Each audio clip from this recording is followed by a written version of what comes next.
So while you're mixing up your colors and trying to discern which value your color that you're mixing matches closest to on your value scale, there's a tip that I'd like to share with you on how you can figure that out. So I have two different colors here that I want to use as my example for this exercise. And what you're going to do is once you have a color mixed up, so let's say this is a color that you have mixed up on your palette.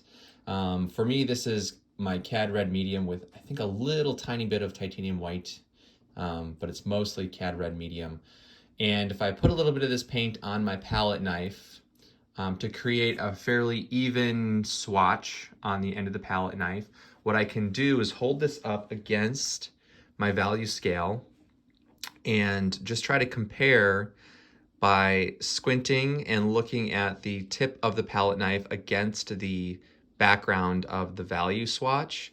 And if I slide this across my value scale by hovering over it, eventually I'll get to a point where the palette knife is going to kind of blur into the value of the background. And let me try this without my overhead light for a second here.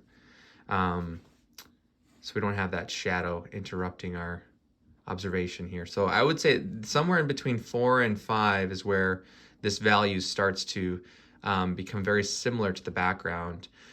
You can tell because in value 3, the red still seems quite a bit brighter than the background. And then if I slide over to value 6, it's quite a bit darker than the background of that value, of value 6. So between 5 and 4, it seems like it's pretty similar. It still seems a little bit darker in value 5, the red compared to the gray. So I would say maybe even value 4 is where this red makes the most sense. I have the camera shift focus.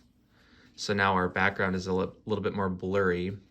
And that takes away the sharpness of the triangle shape on our palette knife. So it's a little bit easier to see that where that line between the paint on the palette knife and the color swatch start to feel a little bit closer together, and it's easier for us to make those observations. So I would say it's actually probably closer to value 5 than it is to value 4. Pretty close with both of these. So we know that this color is somewhere in between 4 and 5, and obviously you can still tell that it's quite a bit darker than value 6. Okay, so I'm gonna go ahead and do the same thing with this ultramarine blue that has a little bit of titanium white mixed in with it. So it's not the blue that you'll have right out of the tube. But let's go ahead and hold this up. So when I hold this up against other values, we can really tell now where this value sits in terms of its similarity to the value scale. Definitely feels darker here by the time I get to value 7 and value 8 and value 9. It's a lot darker, obviously, on this top end of our value scale. But when I slide back down,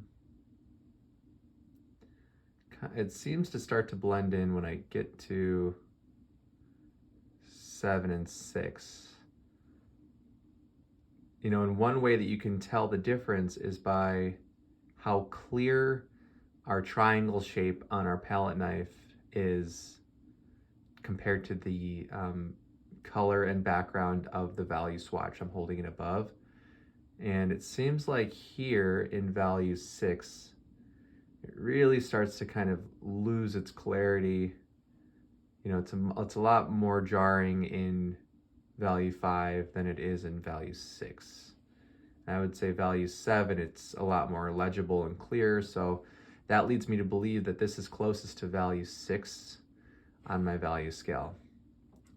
Okay, so go ahead and try that out while you're mixing your paints. It's a very quick and efficient way to check the values of your colors. But yeah, if you have any questions about this process, feel free to let me know. And good luck, have fun painting. I will talk to you soon. All right, have a nice day.